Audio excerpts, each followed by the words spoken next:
The Roy and Lord Chaitanya have taken us on quite a journey. A transcendental journey. Do, do, do, do, do. The Roy and Lord Chaitanya have taken us on quite a journey. A transcendental journey is better than a sentimental journey. Yes. Okay. Now, where are we here? How do I get back to where we are? Okay. So we're at the end of the songbook. Finally, we've come to the and there's a song there that I have not sung probably in 45 years. Whoa. Yeah, I mean, because it's just, we used to sing it at the Chicago Temple. I remember either before or after Tulsi Puja. It was a part of the Tulsi Puja, and Uttama Shloka Prabhu, my godbrother, he introduced it because it was recorded at the Radha Govinda temple, in Rajasthan, in Jaipur. Right.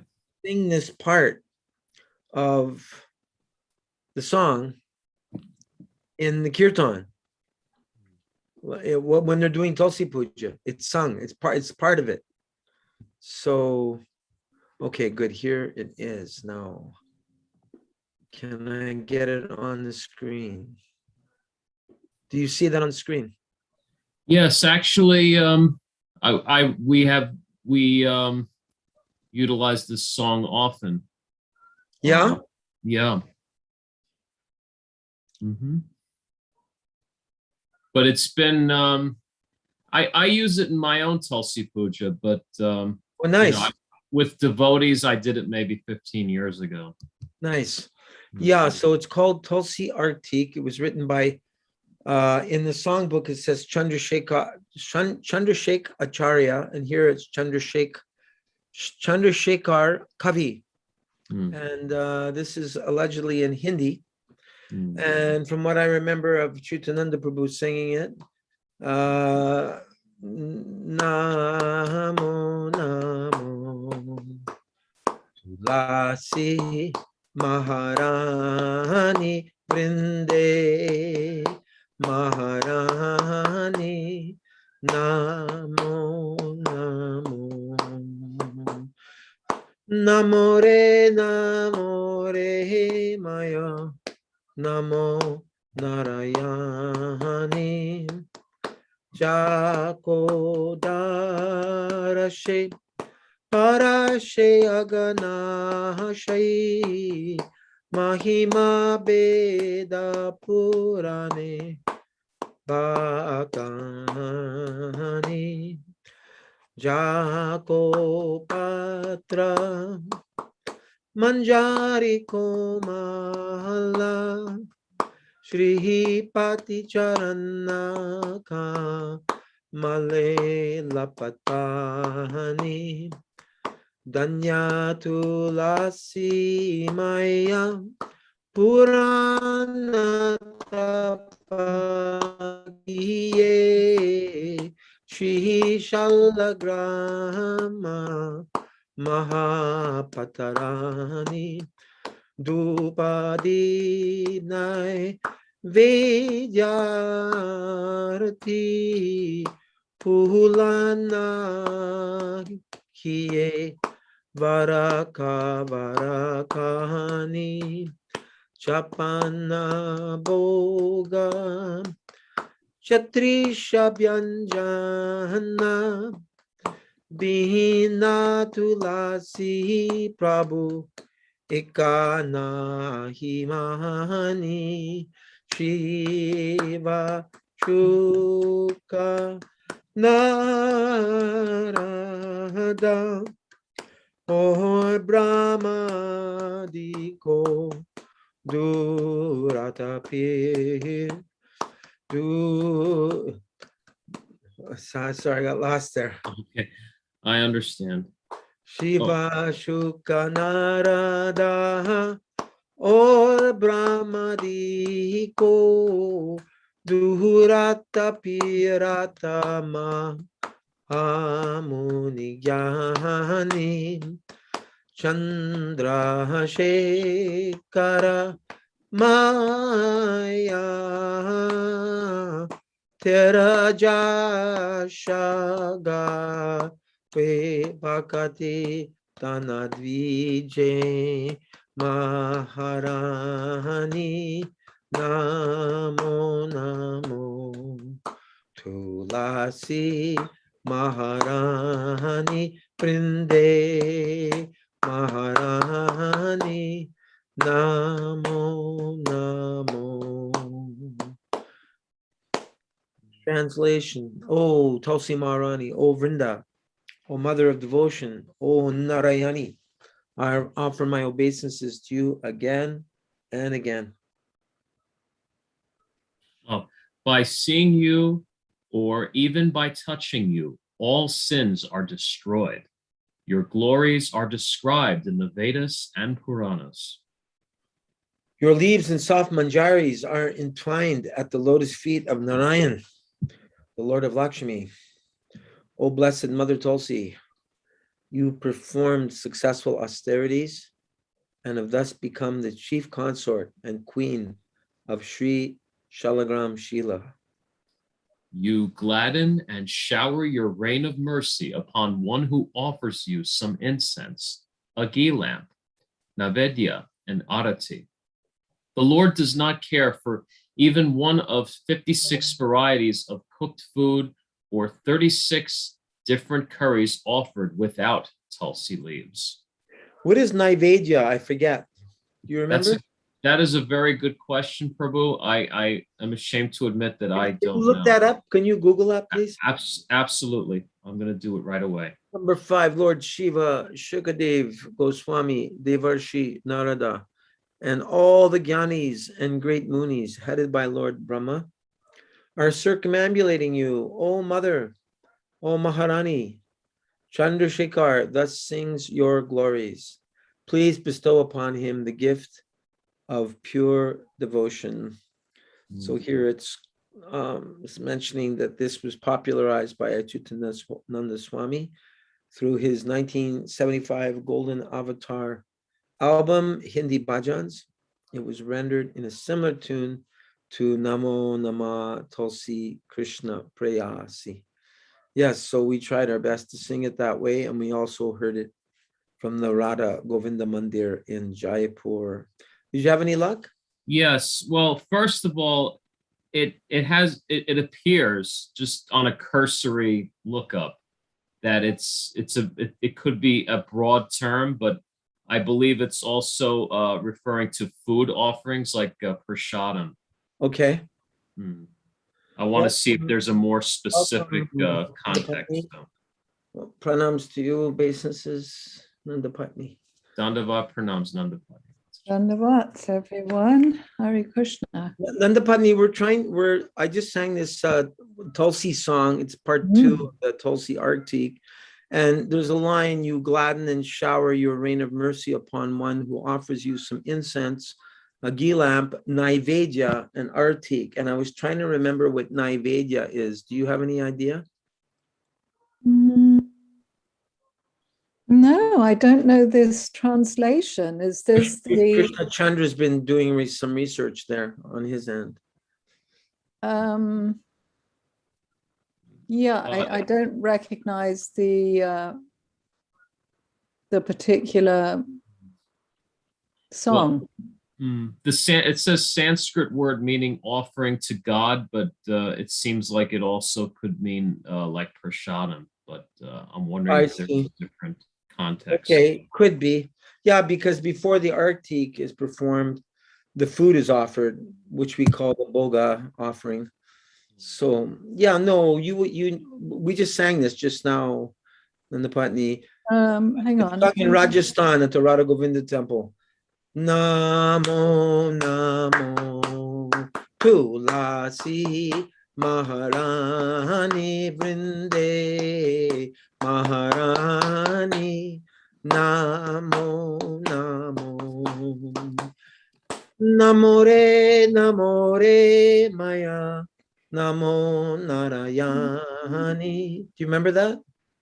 I think they sing this at the Chaitanya Saraswat Mat, but I actually sing the other one out of, our songbook. Yeah, we sang in Chicago, we sang both because Uttama Shloka Prabhu brought it from Radha Govinda's temple. They do both at Radha Govinda in Jaipur. I clearly remember singing it in the Sardinia temple at our mission as well. Wow, you went to Sardinia? Yep. Been to Italy 3 times, but it was, primarily to be with my god siblings. My Guru Maharaj went all That must have been quite a celestial place, Sardinia. It was actually one of my favorite places. Like the very first time I visited there, we went to there was a rooftop where people were just devotees sleeping on the sleeping bags. And there were trade winds. It was a really heavenly experience. I bet. Like you're in the middle of the Mediterranean Ocean, or is that the Adriatic Sea? I believe it's the Mediterranean. I'm not 100%. I just always imagine these islands, Corsica, Sardinia, and isn't there one more? Sardinia, Corsica? Sicily. Sicily. Yeah, I've always thought there's like really ancient history there, right? And you've got the Mediterranean climate. It must be quite they're beautiful. It was probably my favorite place climate-wise in all of Europe, for sure. And you got to be with Bhakti Vaibhav Puri Maharaj. Doesn't get much better than that, does it? Exactly, precisely. How long were you there for? I think 2002 for about a week, and then 2004 also a week or maybe a few days. I'm not sure precisely. Like a transcendental holiday. Yes. Sounds wonderful. It was. How many devotees? 50, 100? I mean, those programs, if I remember, there were not a lot of devotees there, and I think that's part of what made it great. Intimate. Very intimate. I wish I would have been there. I wish you could be there. I wish I could go back. Let's go. Back to the future. Exactly. Who is that? A name of an album? No, it was a movie trilogy. Kind of bonkers movie. A bonkers movie. Zany and trippy and weird. Did you go to see it? No, I think it was, the era when my son was growing up. So I got sort of the full gamut of nonsense that was around. I think I went to all 3 premieres in the movie. Well, that explains everything now. Oh yeah. Okay, now we're on to like the topmost subject matter of Mahabhava. That's where we are with Ramananda Roy and Lord Chaitanya today. Very exalted, topmost subject matter. I mean, I'm sure if Nrihari Prabhu and Bhavatarini were here, they could probably go on for hours and hours just with one paragraph. But it does not look like it's to be. Hopefully they will show up at some point. Okay, now how do I find this? Oh, close. Sorry, I'm a little, I need to shut this. Okay, good. And I need to open the actual, okay, there it is. Good, got it. And I just got back from the temple. I took someone to the temple. Oh, nice. It's for the first time? No, I've taken her a few times. She's just to interject for a second because it was just so wonderful. She did actually know Mullah and Gopa years ago here in Santa Cruz, so she's had some exposure. And then I became friends with her through the 12-step program, and she actually got hit by a car. Wow. And became completely brain damaged and disabled. My God. Yeah, she was in a coma for like 6 weeks. No one knew if she'd make it. That was like 10 years ago, and she's pretty deformed. And beat up, and she really was the most beautiful looking woman. I knew her 35 years ago. Wow. Anyway, so I take her to the temple on a quiet day, Nice. and she's completely fallen in love with the temple and the devotees and prasadam.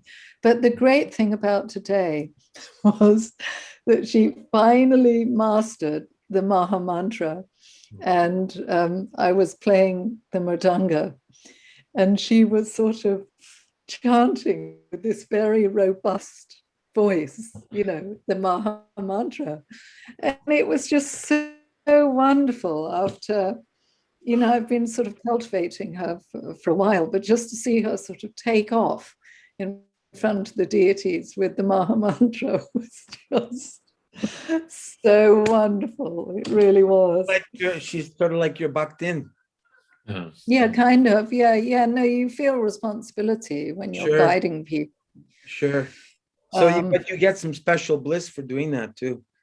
Well, you do, because she is very, very slow and disabled. We get to sit in the temple for quite a while, and then I actually get to preach. And preaching is definitely about finding the level that the person's on. And yeah, it's an absolute privilege to be able to, speak. So anyway, I just wanted to share that because it was so precious. Very nice. Krishna Chandra's mom is there. Oh. Yes. Hi, Mom. Hi. Hello. How are you doing? I'm hopeful. You're hopeful. I'm hopeful. Good. Well, you're up. I was going to say up and running, but you're up and sitting on the sitting on the bed. Sitting on the bed. Yeah. Brilliant. That's I'm not running anywhere. No worries. nice to see you sitting up anyway. Thank you. You're welcome. Yeah, so tonight we're reading about the topmost expression of love, the highest ecstasy that one can feel for the Supreme Lord, and that is found in the personality of the divine feminine, known as Srimati Radharani. Yeah. So I don't know. Is your family in terms of your spiritual background? What was the spiritual roots of your family?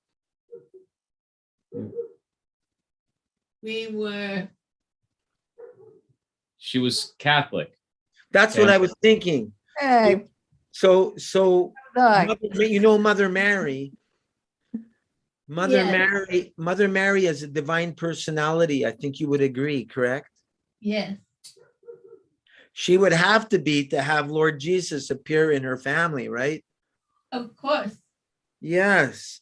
Not in every Christian tradition do they honor Mother Mary, do they? That's true. You're correct. Yeah, I am hoping that Mother Mary will always be honored. yes, well, she's blessing you, that's for sure. You have such a wonderful son. Yes. The son takes the qualities of the mother. Yes. So because your son is so spiritual, that's a reflection of who you are. Yes, I suppose that's right. Well, she appreciated the devotees before I was born. She told me she saw Prabhupada in the park. Wow. Ah, goodness. Yes. You saw Srila Prabhupada chanting in the park, singing? I did. Wow. I was in that park and I did see him. What? Wow. Was Nana there too? And my mother was with me. Wow. That explains everything. Yeah. Major brownie points here. We were committed. Sorry? Fantastic. We were committed. Committed. Yeah. Was this in Tompkins Square Park in Manhattan? It was. Wow. Gosh. Because my son attended New York University. Oh, but this was before I was born, Mom. Yes, But But- you and Nana used to go to these parks. we went to those parks Yes. back in Wow. the day. Wow. You attended one of the most historical events in the previous century. Yes, Mm. I You- suppose that's true. Mm. You were blessed big time. At the stop Yes. sign, turn right onto Plymouth Street. Then keep Yeah. left to There's Merlin. a Sangi. Sounds like Nirhari and Bavatrini are coming in No, for I a think landing. it's Rasangi in a car. Oh, but- it's Rasangi. Yes. Rasangi's coming in for a landing. Yeah, plus her GPS. Have you arrived, Rasangi? Excuse my French. What is it telling me to do? Hi, Haribo.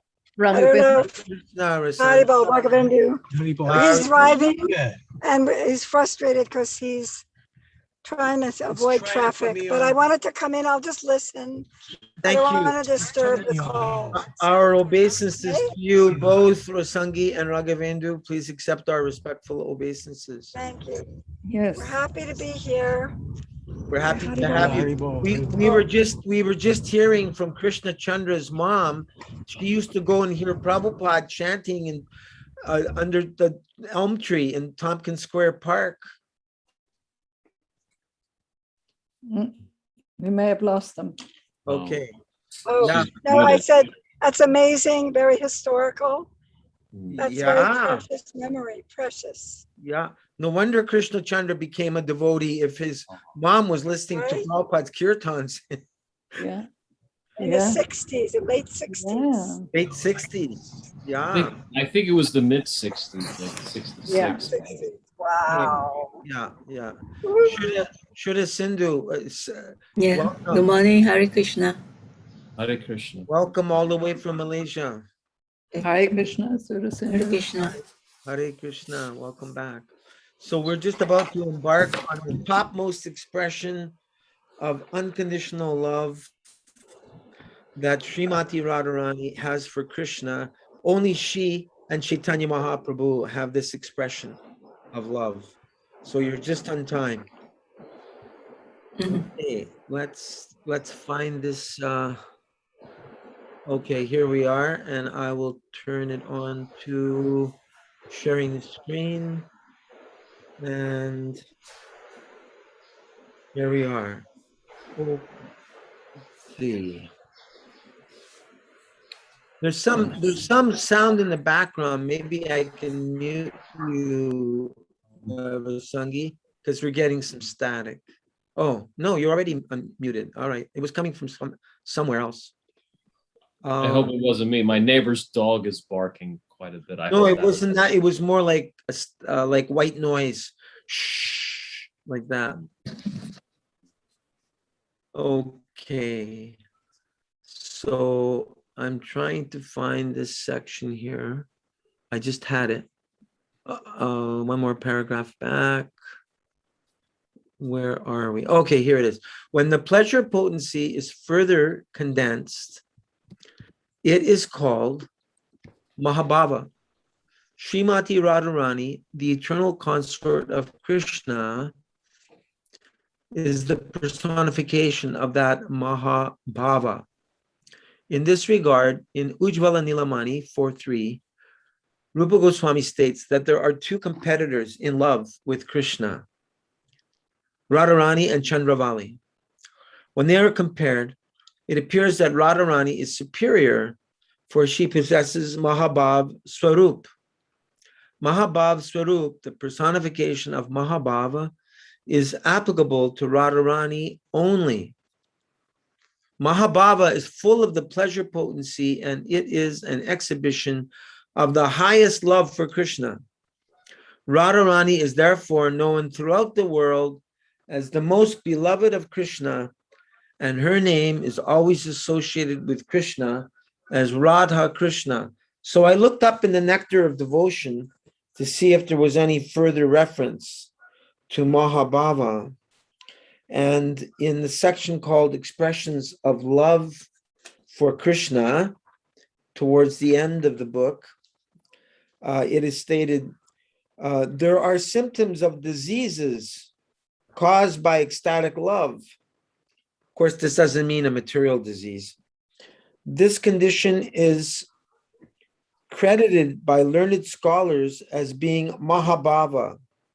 This highly elevated condition is also called Divyon Mada, or transcendental madness.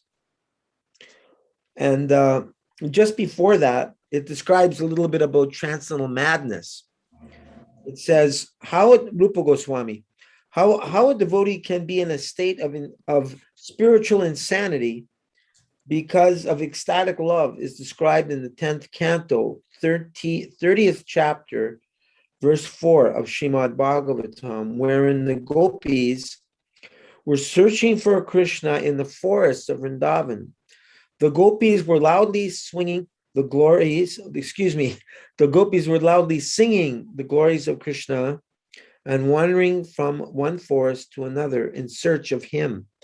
They knew that Krishna is not localized, but all-pervading. He is in the sky, he is in the water, he is in the air, and he is the super soul in everyone's heart. Thus, the Gopis began to inquire from all kinds of trees and plants about the Supreme Personality of Godhead. This is an instance of ecstatic madness on the part of devotees. So that's just giving us like a little insight there. The Gopis were inquiring. They were asking the trees and plants about Krishna. Hard to understand, isn't it? Well, because everything's conscious in Vrindavan.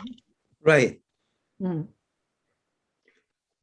That section reminds me of in the Chaitanya Charitamrita when Krishna left the Rasa dance and the Gopis were searching for Radha and Krishna, and they came across Narayan.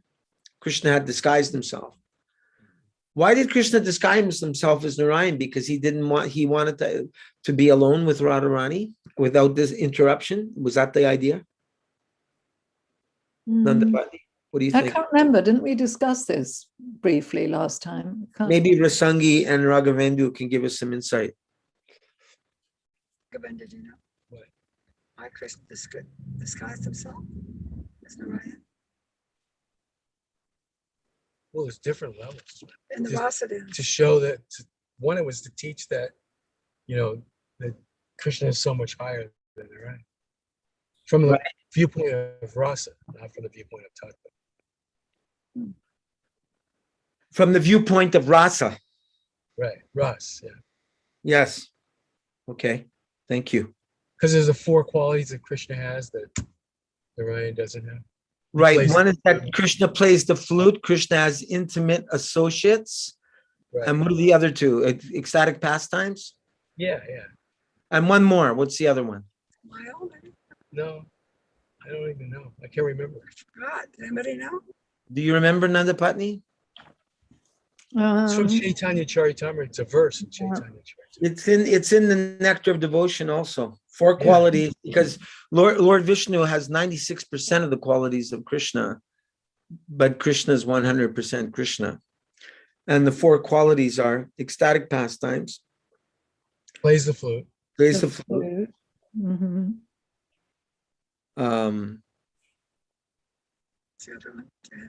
What are the other? Intimate relationships with. Right, with the Gopis. Right. And one more. But I mean, also the intimate means could be the cowherd boys also. I mean, right. Correct. Intimate Sakya, intimate with Mother Yashoda, especially, and Nanda Maharaj. Right? What's the other one? I don't know. Maybe our scholar Krishna Chandra Prabhu can provide that information. Somebody's on a computer, they could look it up. I'm trying to look it up because it's in the Nectar of Devotion under the qualities of Krishna, where it describes that Lord Brahma has 77%, Lord Shiva has 84%, Lord Vishnu has 96%, but then it says there's 4 qualities that Krishna has. Okay, here it is. It's extraordinary beauty. that surpasses the beauty of the three worlds. So he's even more, is Narayan, if we saw Narayan right now, we'd pass out how beautiful it is. But Krishna's even more beautiful. Yeah. So Narayan has these 60 transcendental qualities. Over and above these, Krishna has 4 extraordinary transcendental qualities absent in Lord Narayan. These 4 qualities are: 1, his wonderful pastimes, which are compared to an ocean; 2, his association in the circle of the supreme devotees in conjugal love, the Gopis; 3, his playing on the flute, whose vibration attracts the 3 worlds; and 4, his extraordinary beauty, which surpasses the beauty of the 3 worlds. Lord Krishna's beauty is unequaled and unsurpassed. Is this from Nectar of Devotion? Yes. I think chapter 21 is where we should be looking. I'm not 100%. It's really You understand, Shuddha Sindhu, what we're discussing? Yes. Yes. Okay. What separates Lord Krishna from Lord Vishnu? Okay. Even though essentially they're the same. Essentially. Vishnu Tattva. So But your question was, why did he appear as Narayan to the Gopis when Radharani left the rasa dance, right? Yes, I'm assuming it was because, I don't want to make any assumptions. I'm just who am I to make any assumptions? Have we discussed the 4 qualities yet? I was kind of engrossed in research. Yeah, can you read those again, Nandapatni, please? Oh gosh, I ixnayed them. Hang on. I have it in front of me if you want me to read it. Go ahead. Yeah, go ahead. Go ahead. Okay. They are as follows. 61. He is the performer of wonderful varieties of pastimes, especially his childhood pastimes. 62. He is surrounded by devotees endowed with wonderful love of Godhead. 63. He can attract all living entities all over the universes by playing on his flute. 64. He has a wonderful excellence of beauty that cannot be rivaled anywhere in the creation. Yeah. Thank you. Yep, thank you. So back to this sharing the screen here. I think it's your turn, Krishna Chandra Prabhu. Thank you, Prabhu. Brahma Sanghita. Okay. Shall I do 2? Okay. Brahma Samhita 537 also confirms that Krishna expands himself by his pleasure potency in the spiritual world, and that these potencies are all non-different from Krishna. Although Krishna is always enjoying the company of his pleasure potency expansions, he is all-pervading. Thus, Brahma offers his respectful obeisances to Govinda, the cause of all causes. As Krishna is the highest emblem of spiritual perfection, so Radharani is the highest emblem of that spiritual pleasure potency by which Krishna is satisfied. Since Krishna is unlimited, in order to satisfy him, Radharani is also unlimited. Krishna is satisfied just by seeing Radharani, but Radharani expands herself in such a way that Krishna desires to enjoy her more.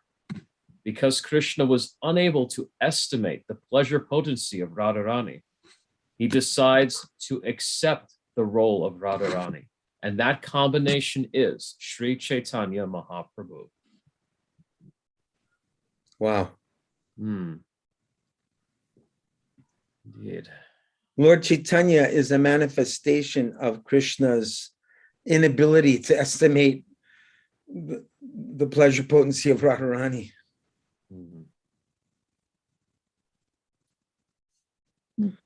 Nandapatni.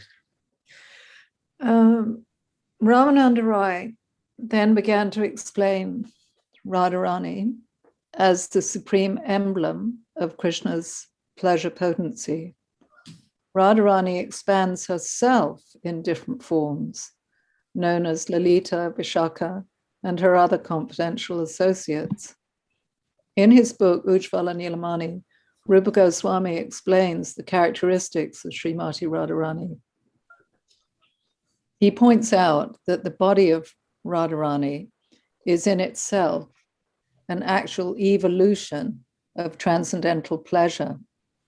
That body is decorated with flowers and fragrant aromas and is complete with transcendental love for Krishna. That is the personification of his pleasure potency. That transcendental body takes bath 3 times. First, in the water of mercy. Second, in the water of youthful beauty. And third, in the water of youthful luster. After taking bath 3 times in that way, her body is covered with shining garments and decorated with Krishna's personal beauty. Wow. Which is compared to cosmetics. Gosh, that's something to comprehend, isn't it? Thus, her beauty constitutes the highest artistry. Her body is also decorated with the ornaments of spiritual, ecstasy-trembling tears, petrification, perspiration, choking, cessation of all bodily functions due to transcendental pleasure, stumbling, high blood pressure, and madness. You there, Gaura? I wanted to make a comment here from the Nectar of Devotion, chapter 44. It's described in the section entitled Devotional Service and Conjugal Love. The beauty of Srimati Radharani, as described by Rupa Goswami, is that her eyes defeat the attractive features of the eyes of the chakori bird. When one sees the face of Radharani, he immediately hates the beauty of the moon. Her bodily complexion defeats the beauty of gold. Thus, let us all look upon the transcendental beauty of Srimati Radharani. Krishna's attraction for Radharani is described by Krishna himself. Thus, when I create some joking phrases in order to enjoy the beauty of Radharani, Radharani hears these joking words with great attention, but by her bodily features and counter words, she neglects me, and I even possess unlimited pleasure by her neglect of me, for she becomes so beautiful that she increases my pleasure 100 times. A similar statement can be found in the Gita Govinda, wherein it is said that when the enemy of Kamsa, Sri Krishna, embraces Srimati Radharani, he immediately becomes entangled in a loving condition and gives up the company of all other gopis. I just thought I'd throw that in. Were you going to be reading another one, or whose turn is it, Nandapatni? Do you want us to do 2 paragraphs? How would you like to do it? Yeah, that's fine. Okay. The decorative transcendental pleasure potency manifests 9 symptoms. 5 of these are manifested by the expansion of her personal beauty, which is adorned with garlands of flowers. Her patient calmness is compared with a covering of cloths which are being cleansed by camphor. Her confidential agony for Krishna is the knot in her hair, and the mark of tilak on her forehead is her fortune. Radharani's sense of hearing is eternally fixed on Krishna's name and fame. One's lips become red from chewing betel nuts. Similarly, the borders of Radharani's eyes are blackened due to her complete attachment to Krishna. This darkness might be compared to ointment used by nature when nature jokes with when nature jokes with Radha and Krishna. Not quite sure what that means. Radharani's smile is just like the taste of camphor. The garland of separation moves on her body when she lies down on the bed of pride within the room of aroma. Out of ecstatic affection for Krishna, her breast is covered by the blouse of anger. Refuted as the best of all Krishna's girlfriends, she plays a stringed instrument. When Krishna stands in his youthful posture, she puts her hand on his shoulder. Although she possesses so many transcendental qualities, she's always engaged in the service of Krishna. Wow, this is very advanced, isn't it? It's very metaphorical, yeah. Beyond my pay grade, that's for sure. Well, there's an interesting line here I wanted to go back to. The borders of Radharani's eyes are blackened due to her complete attachment to Krishna. So this is actually sort of quite metaphorical as far as I can see. But this darkness might be compared to ointment used by nature when nature jokes with Radha and Krishna. Has anyone got a sense of what that means? When nature jokes with Radha and Krishna? I'm wondering, does that have anything to do with the plants and the animals that have Shantaras for Krishna, that they're interacting with him somehow? I have no idea. The darkness might be compared to ointment used by nature when nature jokes with Radha and Krishna. No idea on that one. Rasangi, Raghavendu, are you still there? Yeah, I'm here. I just don't have any idea what that means. But it's very poetical and mind-boggling, and just the sound vibration of it is awesome. Even if we don't understand it, right? Yes. It's like so far out that it's enchanting. Like, for example, the garland of separation moves on her body. So we're not actually talking about a garland, but we're talking like a metaphorical garland, if you will. Or wait, she lies down on a bed Of pride. Of pride in aroma. What did that say? Within the room of aroma. The room of aroma. Yeah. I wouldn't dare comment on this myself. No. And a blouse of anger. Yeah. Yeah. To please Krishna. To please Krishna, she has a blouse of anger. Her breast is covered by the blouse of anger. Out of ecstatic affection for Krishna. Right? Mm.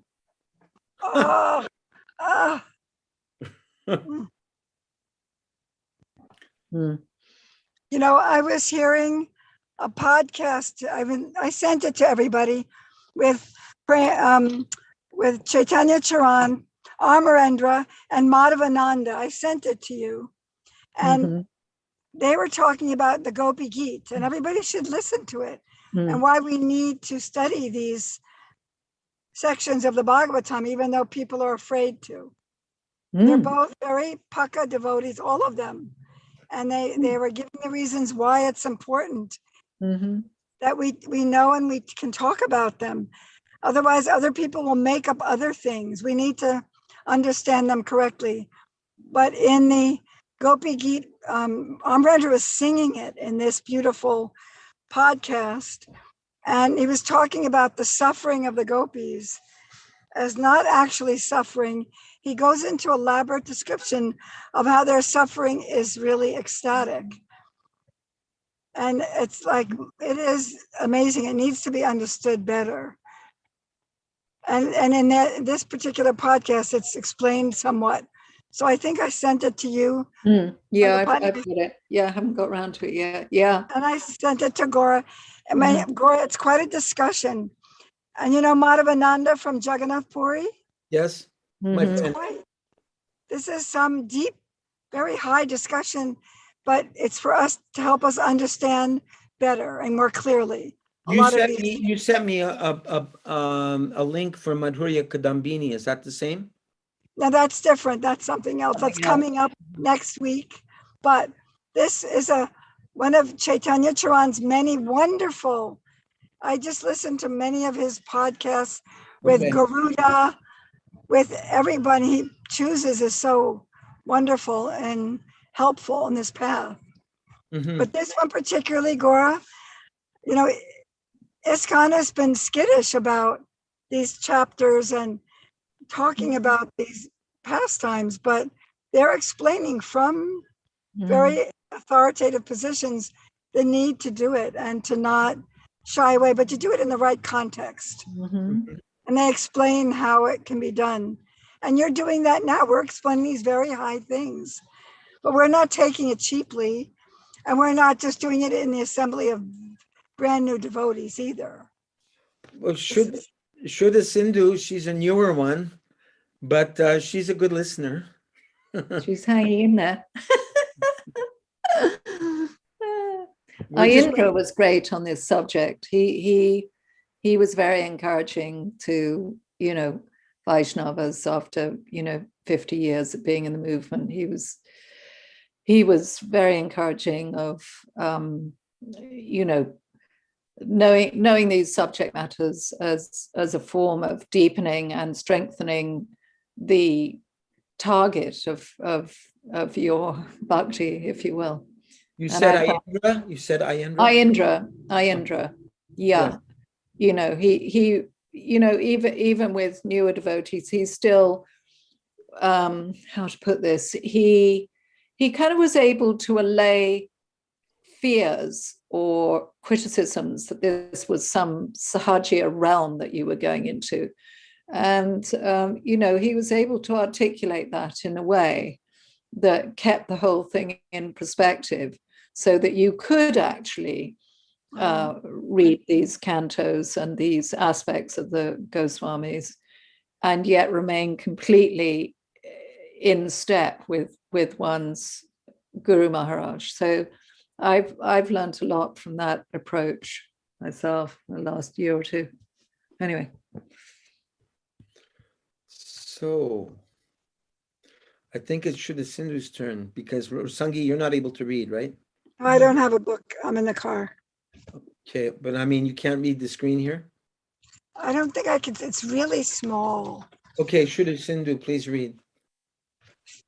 Okay. Srimati Radharani is decorated with Sudipta Sattvika emotions, which sometimes include tribulation and sometimes pacification. All the transcendental ecstasies are manifested in the body of Srimati Radharani. Sudipta Sattvika emotions are manifest when a lover is overwhelmed with certain feelings which he or she cannot check. Radharani has another emotion called Kila Kinchita, which is manifest in 20 different ways. These emotions are manifested partly due to body, mind, and habit. As far as the bodily emotions are concerned, they are manifested in posture and movement. As far as the emotions of the mind are concerned, they are manifested as beauty, luster, complexion, flavor, talking, magnanimity, and patience. As far as habitual emotions are concerned, they are manifested as pastime, enjoyment, preparation, and forgetfulness. The tilaka of fortune is on the forehead of Srimati Radharani, and she also has a locket of Prema Vaichitya. Prema Vaichitya is manifest when a lover and beloved meet and fear separation. Oh, very hard to understand. Yes, for most of us it is.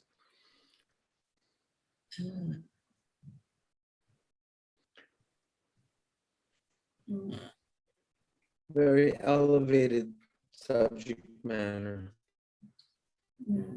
I was thinking, I mean, in our own way, whenever we put tilak on, it's a tilak of fortune, because anyone who sees the tilak symbol, I tell people, just by seeing this symbol, all your bad karma becomes destroyed. And they go, oh, thank you. It's like I walk on a nature trail. One day I was walking on the nature trail doing some japa. It's a very long trail. It goes for 45 kilometers. Maybe I can do 10 kilometers on it when I go to do japa. And one day I met these two Indian gentlemen, and they were wearing tilak. And I was feeling embarrassed because they had their tilak and I didn't have mine. They were from, what do you call it? Swami Narayan group. But they knew ISKCON.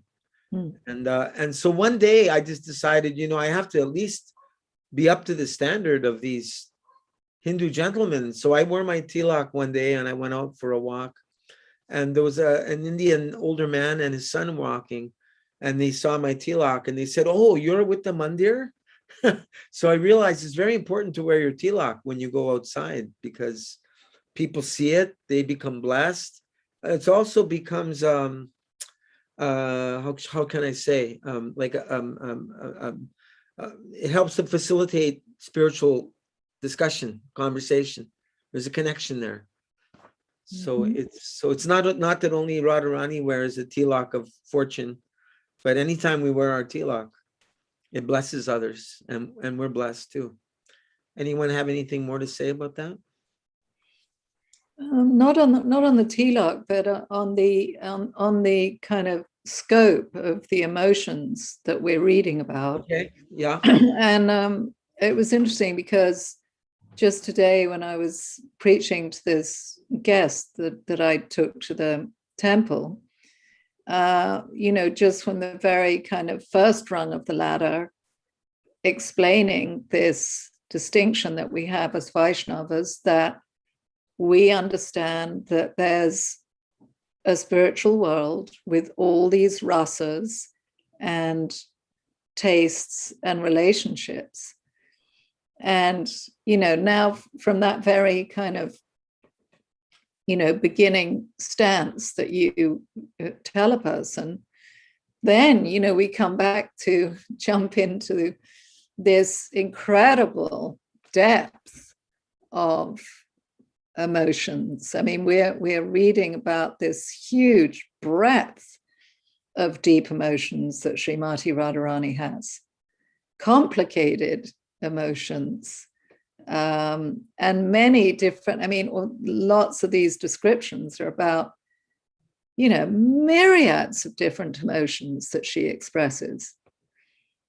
So it's rather incredible to, embrace the full, not notion, I can't think of what the right word is, the full reality, if you will, of the spiritual world. Yeah. And the depth and breadth, if you will, of the emotions and the rasas. I was just thinking how on Facebook, sometimes if you look on people's profiles, some say single, some say married, but others put it's complicated. So I was thinking Srimati Radharani's love for Krishna is very complicated. There's no limit to how much there is to it.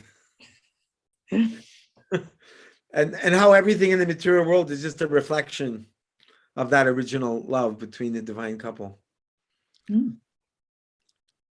Because relationships, I've been to bookstores before, and bookstore sellers, they've told me, oh yeah, books on relationships, that's what sells the most. Everyone is into I don't know if Dr. Phil is as popular as he was, but there's a young couple in my area here.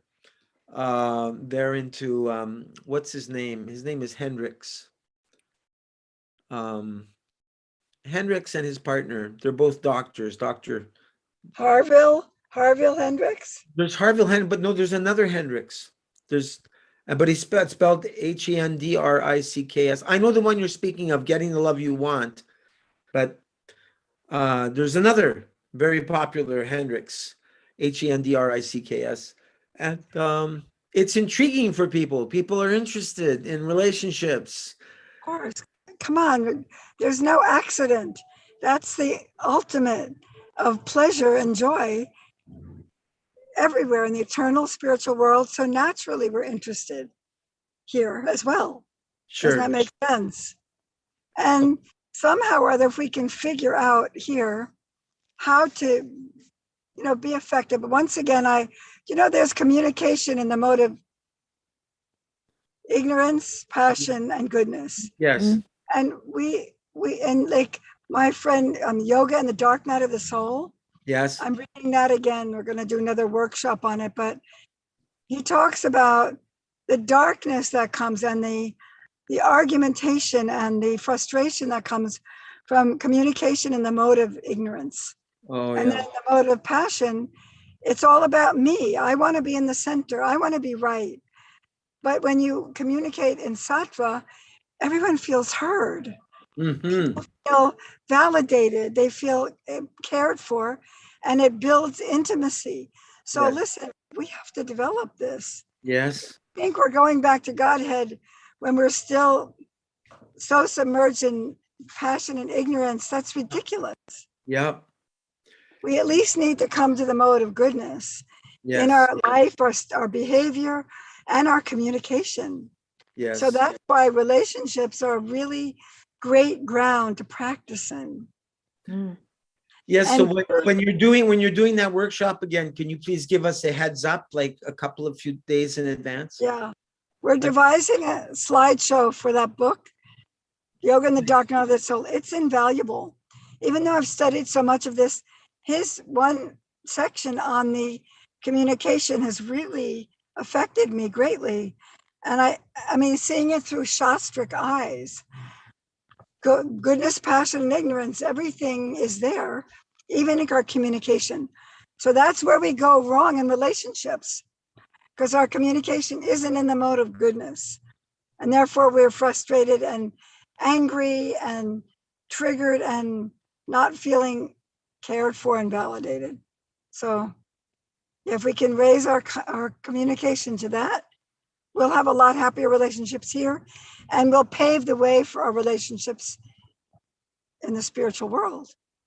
We're getting closer, let's say. Dhira Govinda Prabhu's courses are also completely based on sattvic communication. Oh, I've got someone at my door. 1 second. Please continue. We can't continue because it's not on screen, Gaura. Rasangi, who's this book by? Simon Haas. You know, the it's book, his. he wrote the Book of Dharma, and the second one, which ends in divine love. He describes bhakti. That's his, Yoga and the Dark Night of the Soul. So good. I gave it to my friend who just had surgery. She had her tongue removed because of cancer. It's very gross, but they built another tongue. But she's loving this book. Nandapatni, she's finding joy, even in spite of all that she's going through. That's so difficult. Yeah, good. Okay. Small though. I was just Thank you. I was just discussing that with Grace, actually, because I took her to the temple. Are you on mute? I think she's on mute. Are you on mute? Can you hear us? I just muted, but I can hear you. Oh, okay. Yeah, no, I was just discussing that point with Grace because I took her to the temple What did today. I miss out on? Tell me. But Rasangi, share that point that you just made about this woman getting so much shelter in this book. Okay, I gave this book to my friend who had tongue cancer. Which you there, book? Gaura? Yoga and the Dark Night of the Soul? That book? Yeah, she had her tongue removed Oh my God. and had to have a new tongue rebuilt. Oh my And the whole God. process has been, she's only nearly 60. She's not even that old. And she's a lovely person. She practices yoga and meditation. But I gave her Yoga in the Dark Night of the Soul, and she's finding so much joy in it, even in spite of having a trach, having a feeding tube, having her tongue removed. Who can imagine, right? She's joyful. She's finding a different way to look at it. She's my hero right now, because I don't know if I could be that chipper going through what she's going through. Very miserable. Yeah. It's funny you mentioned that. There was a devotee at the temple today, and a lovely Iranian man. I've met him before there. And he's having a surgery on Friday, and I could see that he was actually quite apprehensive about it. And I was explaining to him this experience that I went through on the radiation table by Krishna appearing every single time I did the radiation. Krishna kept appearing as this shloka, Dehino Smenyatade He, you know, Komaram Jovanam Jara. In other words, you're not this body. And it was so lovely. Just as I was leaving, this devotee came rushing up to the van and said, "Oh, you know, thank you so much for, you know, wishing me well on Friday. Can you tell me that shloka again?" And it was so lovely because he was just, you know, reminded of this thing we have to lean into the whole time, that I am an eternal spirit soul and I am not this body, you know. So anyway. Oh, That was beautiful. That was beautiful. Thank you, Nandapatni. Yeah, well, thank you for giving the book to your friend. Krishna Chandra, you had something to say? Oh yeah, but is everyone else finished? I didn't want to interrupt or, you know, change the flow. Go ahead, please. Oh, a while back you had asked why Krishna had become Narayan. Yes. Yes. Okay, so that is they talk about this in Sri Chaitanya Charitamrita 1 Adi Leela 17 from verse 281 up to approximately 300. Wow. Yeah, he was actually you know, he wanted to be with Srimati Radharani, so Right. he Exclusively. kind of Exclusively. he became Narayan just to kind of divert the attention of the other gopis, and he told them like Krishna went that way, and then when Radharani came, he couldn't hold the, you know, he couldn't hold the other expansion anymore, so he just, the other arms melted away and he became Krishna again. Right. Thank you. No problem. Thank you so much for that. How come I don't remember that? That's why we have to hear over and over and over again. That's right. That's right. That's right. I love that. Thank you so much. Problem. Oh, is this Baba Tarini? Is she making her appearance? Yeah. Baba! Baba! Krishangi, Hari Krishna. Oh my God, Haribol. Are you in a car? Yeah. So are we. Hi, everybody. Cart. I got a new term, cart kirtan. Cart Kirtan. It sounds like a Sanskrit word, Kirtan. Oh, so Sankirtan, Karkirtan. Or Vimana. Sadhava, Haribol. Jai. Our obeisances to you both. Thank you. Wow, you missed the most deep, intense conversation. We've been talking very high stuff. Really high stuff. Yeah, We're not finished yet. I said to Nanda Patni, if Nrihari and Baba Trini were here, they could just go on for an hour just discussing one of these paragraphs. So you ready for the next paragraph? Yeah, so bring on the paragraph, Gaura. Move on. Just bring it on. We'll bring it on. Bring on the nectar. Here we go. Yeah. Okay. So Srimati Radharani is 15 days younger than Krishna. That's why Radhashtami is always. And who was it that was telling me this? Hari Prabhu or whether it was Tridandi Maharaj. But when the residents of Vrindavan come to Janmashtami, they're thinking the real festival, Radhashtami, is just around the corner. That Janmashtami is kind of like a heads up that the big festival, the really important one, Radhashtami, is just 2 weeks away. So I heard. That's wonderful. I don't think you heard it from us, but it sounds right. Okay. Yeah, you know what? Even the shopkeepers, like Prabhupada said, he said, when you go to Vrindavan, everybody knows who's boss. Right. So I was at the shopkeeper's place one time and I mentioned something. Oh yeah, Krishna, the supreme controller. They all gave me a look like, what? No, Radharani. You're in Vrindavan.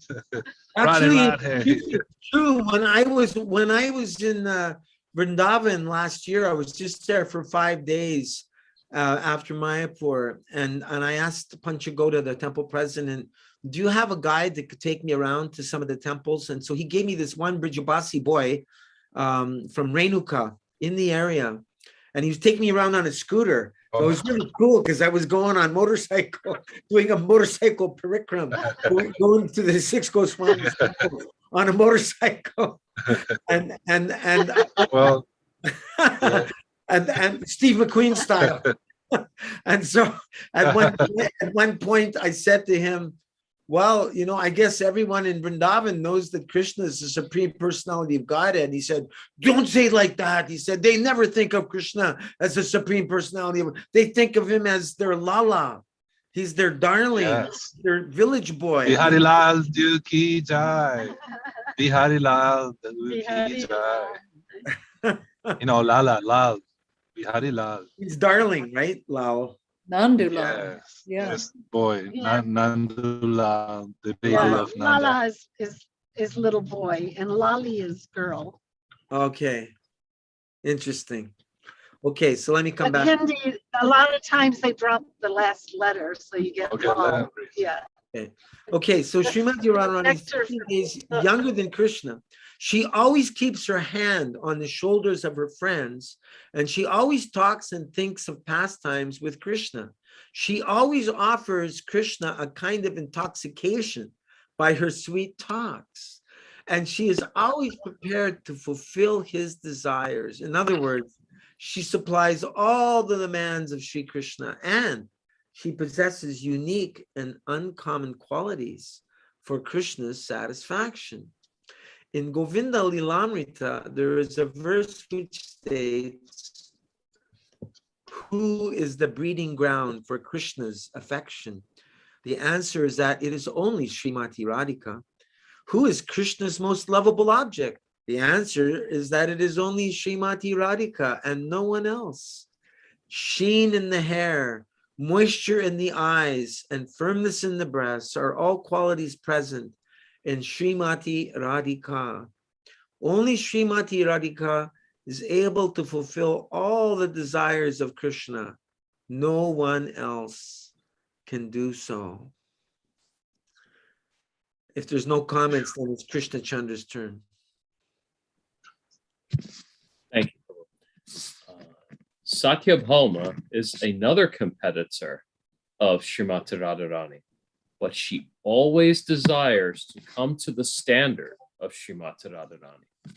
Radharani is so expert in all affairs that all the damsels of Raja come to learn arts from her. She is so extraordinarily beautiful that even the goddess of fortune and Parvati, the wife of Lord Shiva, desire elevation to her standard of beauty.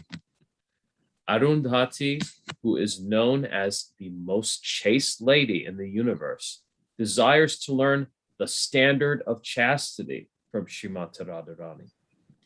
Since even Lord Krishna cannot estimate Radharani's highly transcendental qualities, it is not possible for an ordinary man to estimate them.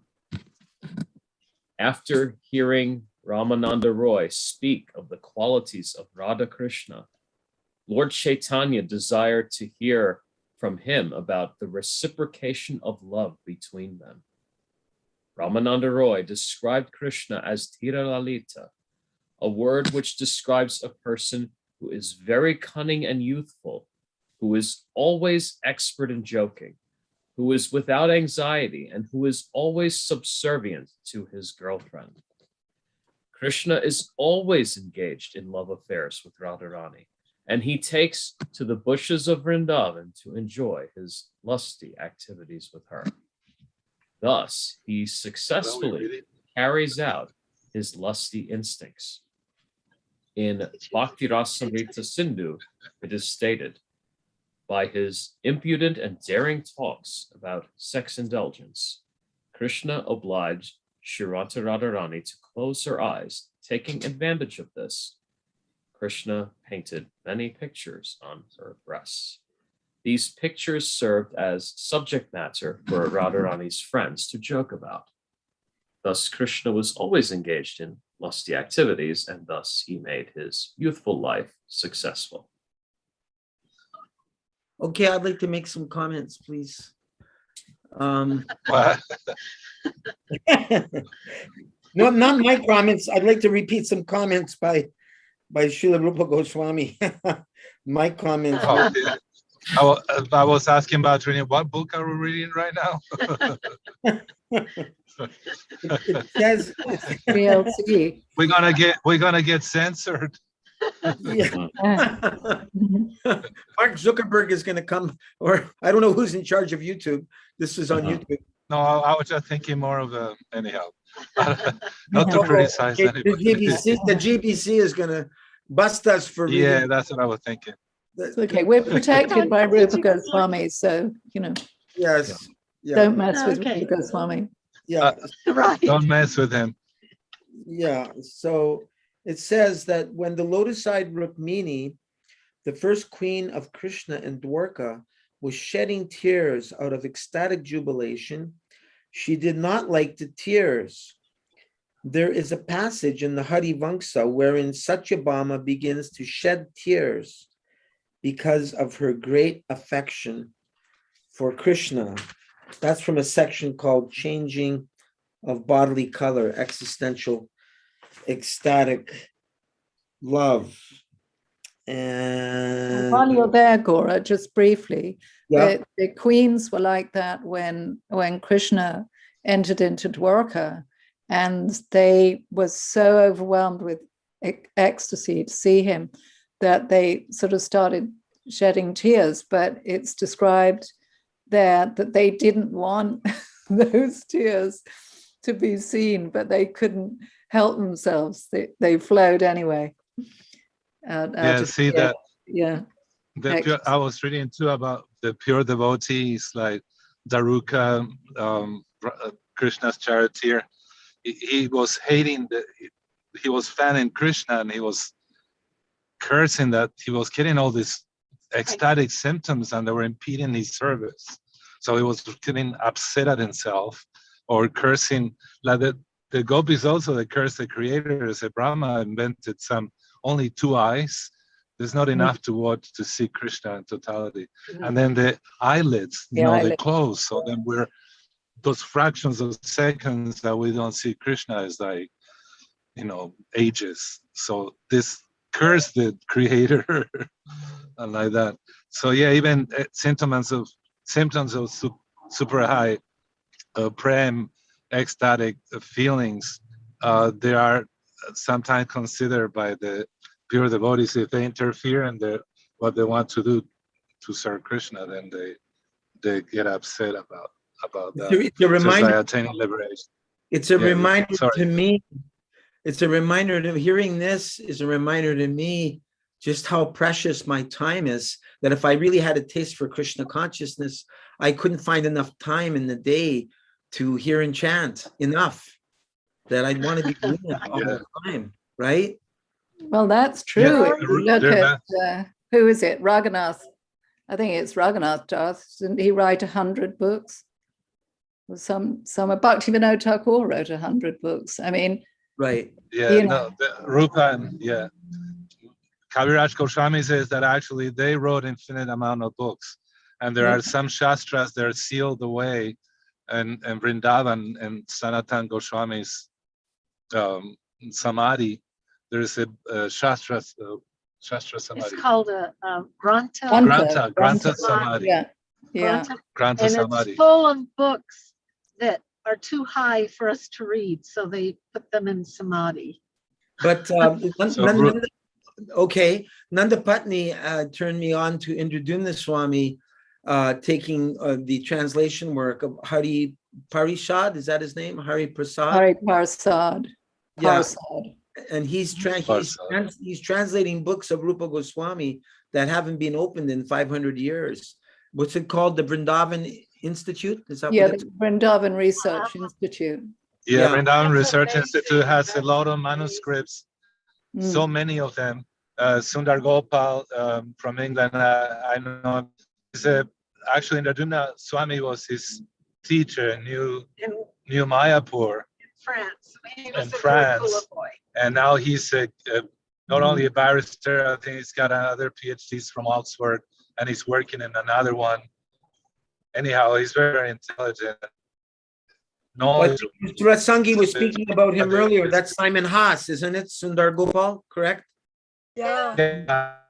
The dark night of the soul or something like that. Yes. The course in that will be given again, and she's going to let us know when that's coming up. Yeah, I heard also his dissertation. I'm sorry, go ahead. And he's at Oxford getting his PhD in the origin of the soul. Yeah, mostly it's one of the things he's working on it.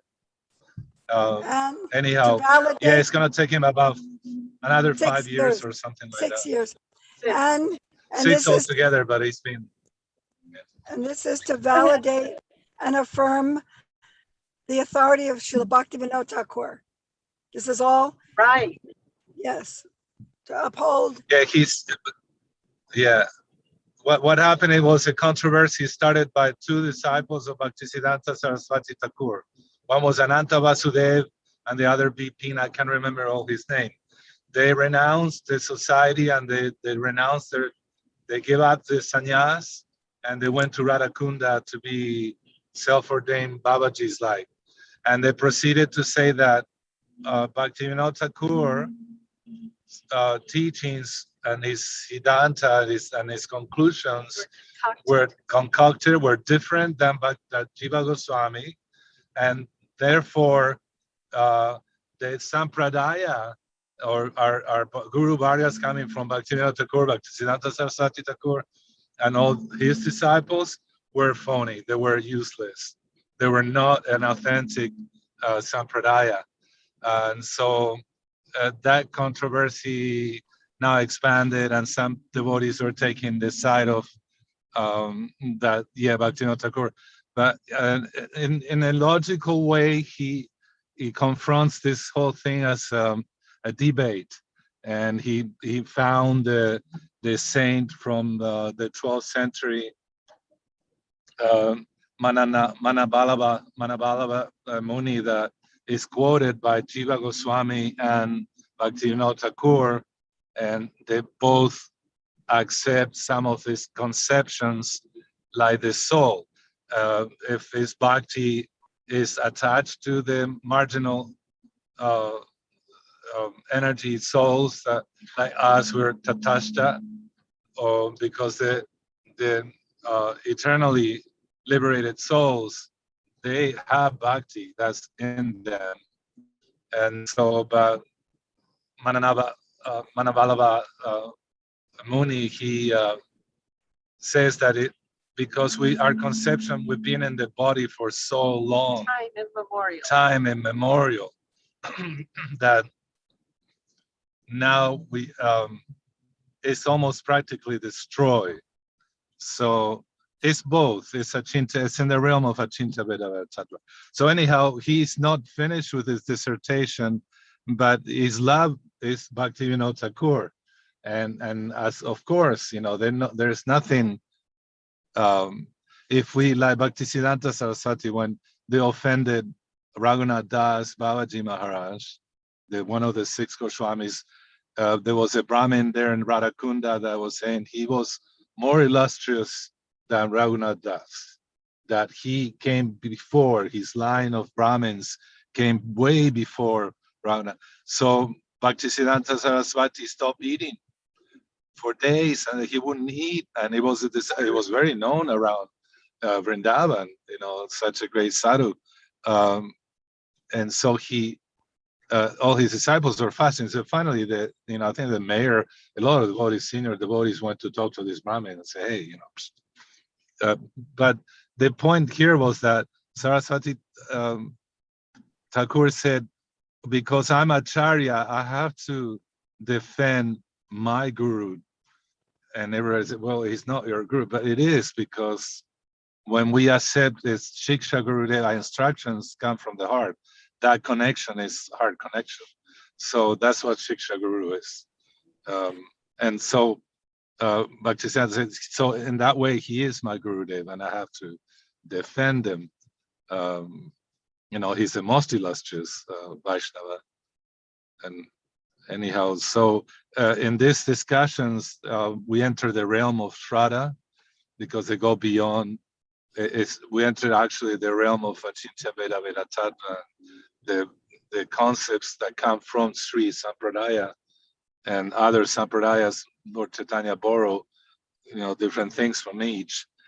And so anyhow, his presentation, of course, very intelligent, Sundar Gopal, but it's not done. And more to come. And there's more to come. Yeah. So yes, as disciples of our illustrious Guru Varga, of course there is no contradiction. It's up to us.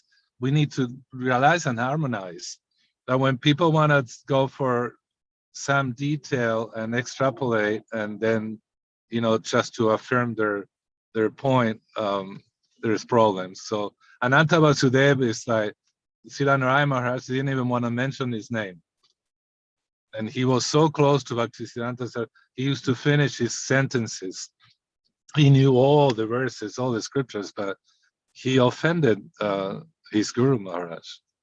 Anyhow, sorry, I'm going to that. And those 2 points, when he probably is interested, Prabhupada mentioned Satyabhama, which is actually, she's an expansion of Radhe.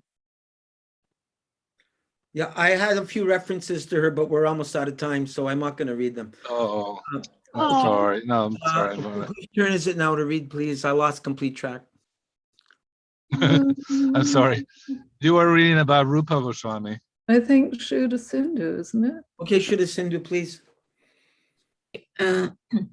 Upon hearing of these transcendental activities, Lord Chaitanya said, "My dear Ramananda, what you have explained regarding the transcendental pastime of Sri Radha and Krishna is perfectly correct. Yet there is something more I would like to hear from you. It is very difficult for me to express anything beyond this." Ramananda Raya replied, "I can only say that there is an emotional activity called Prema Vilasa Vivarta, which I may try to explain, but I do not know whether you'll be happy to hear it. In Prema Vilasa, there are 2 kinds of emotional activities, separation and meeting. The transcendental separation is so acute that it is actually more ecstatic than meeting. Ramananda Roy was expert in understanding these highly elevated dealings between Radha and Krishna, and he composed a nice song which he narrated to the Lord. The purpose of the song is that the lover and the beloved, before meeting, generate a kind of emotion by the exchange of their transcendental activities. The emotion is called raga or attraction. Srimati Radharani expressed her willingness that this attraction and affection between us rise to the highest extent. But the cause of this attraction is Radharani herself. Whatever the cause may be, Radharani said that affection between you and me has mixed us in oneness. Now that it is the time of separation, I cannot see the history of the evolution of this love. There was no cause or mediator in our love save our meeting itself and the visionary exchange of feelings. This exchange of feelings between Krishna and Radharani is very difficult to understand unless one is elevated to the platform of pure goodness. Such transcendental reciprocation is not even possible to understand from the platform of material goodness. One has to actually transcend material goodness in order to understand. This is because the exchange of feelings between Radha and Krishna is not a subject matter of this material world. Even the greatest mental speculator cannot understand this directly or indirectly. Material activities are manifested either for the gross body or the subtle mind.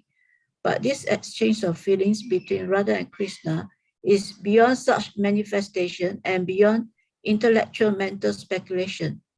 It can only be understood by purified senses, freed from all the designation of the material world. Those who have purified senses can understand these transcendental features and exchanges, but those who are impersonalists and who have no knowledge of spiritual senses can only discriminate within the scope of the material senses, and thus cannot understand spiritual exchanges or spiritual sensual activities. Those who are elevated by virtue of experimental knowledge can only satisfy their blunt material senses, either by gross bodily activities or by mental speculation. Everything generated from the body or the mind is always imperfect and perishable, but transcendental spiritual activities are always bright and wonderful. Pure love on the transcendental platform is the paragon of purity, devoid of material affection, and completely spiritual. Affection for matter is perishable, as indicated by the inability of sex in material world, but there's no such inability in the spiritual world. Hindrances on the path of sense satisfaction cause material distress, but one cannot compare that with spiritual separation. In spiritual separation, there is neither inability nor ineffectiveness, as one finds with material separation. Baba Trini, are you able to read from the car, or it's not possible? Yes, yeah, I can read. Okay. Lord Chaitanya admitted that this is the highest position of transcendental loving reciprocation. And he told Ramananda Roy, by your grace only have I been able to understand such a high transcendental position. Such a position cannot be attained without the performance of transcendental activities. So will you kindly explain to me how I can raise myself to this platform? It is similarly difficult for me to make you understand, Ramananda replied. As far as I am concerned, I can only speak what you wish me to. No one can escape your supreme will. Indeed, there is no one in the world who can surpass your supreme will. And although I appear to be speaking, I am actually not the speaker. You are speaking. Therefore, you are both the speaker and the audience. Thus, let me speak only as you will me to speak about the performance required to attain this highest transcendental position. It reminds me of devotees glorifying Prabhupada, expressing, I don't know if it was Shruti Kirti or who it was that saw Prabhupada enjoying his books, and oh, it's so nice, Srila Prabhupada, to see you relishing your books. He said, these are not my books. Krishna wrote these books. I could never write books like these. Yes. He told us that in LA in '74. Oh, yeah? That evening lecture, yes. He finished the lecture and said, you like that? I liked it very much. And it was, well, we all went, Jai Prabhupada, yes. Like that. We were so enthusiastic. And of course, and Prabhupada said, yeah, I liked it too. That's Paramatma. He said, that's Paramatma. If someone on the someone on the mundane platform would have thought that Prabhupada was conceited, but he was just saying, I really enjoyed it because it was Krishna. Right. Yeah.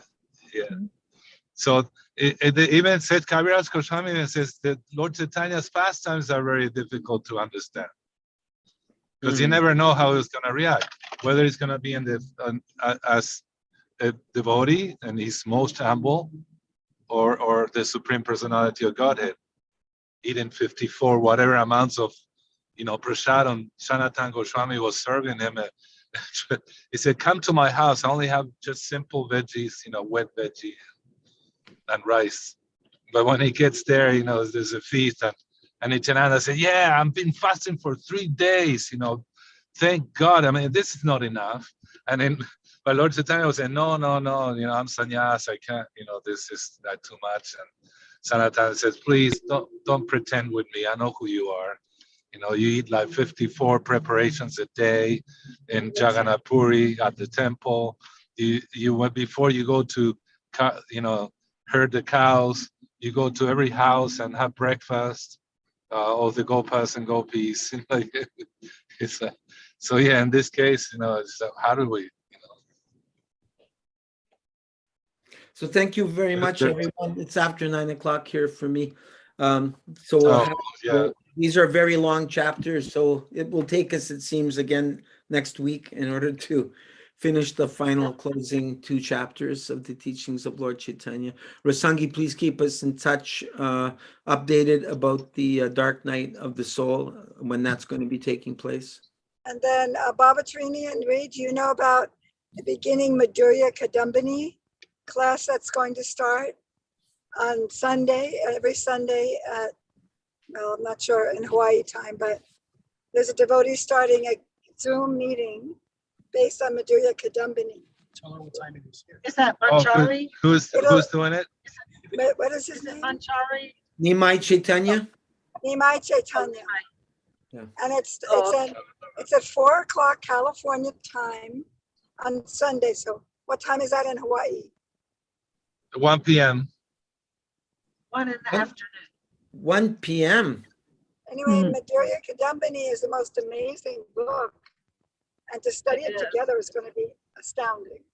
Okay, 7 p.m. for us New Yorkers. Right, Okay. right. It'll be 3 hours for, isn't it? California too. Bhakti Sridhar Maharaj will be giving a 2-hour class on the disappearance day of Raghunath Das, Raghunath Bhatta, and Krishna Das Kaviraj. But you can those three. Send out the link or send out the information, yeah? I would be This interested as Sunday? well. This Sunday? Yeah, Krishna Chandra, Sunday, it's organized by your October god 17th. sisters and god brothers. In Italy. How may I get the information, Prabhu? Okay, what do we do? Send it to Gaura and Rashangi. We have your contacts. Yeah. So Yeah, it's the son organizing it is the son of a devotee named Ishani Thakurani. Oh, yeah. Isha. Yeah. And I don't know what It'll time be- it says in Malaysia if Shraddha Sindhu wants to attend any of these talks. I don't know what time Malaysia is. So we'll get it together, and next time for our class will be Friday. Yeah. We'll should have all the info Okay, on that. very good. Very good. It'll be from India. The lectures from I Puri. did see the thing about Madhurya Kadambini. Kadambini, but I also Manjari from Eugene. Her parents are Prabhupada disciples. Dira and her father was Kamunda. Anyway, she lives in India most of the time. She's not in Syracuse right Now she's in Syracuse, but she's an artist and a singer, and she's doing some classes. So I heard her singing when I attended a Bhakti festival. She's got an amazing voice. Yeah. Yeah, we sang together. We done songs. I'm gonna go grab my joppa bag because it's pitch black outside right now, and I gotta finish a couple rounds. Please accept my That's respect. a good way to chant. You won't be distracted. That's It's right. pitch dark. Vanchikopa Trivya Kripa Namo Namaha Shri Prabhupada Ki Jai. The Thai Gaur Premanandi Hari Hari Bol. Haribol. On Friday. Radharani.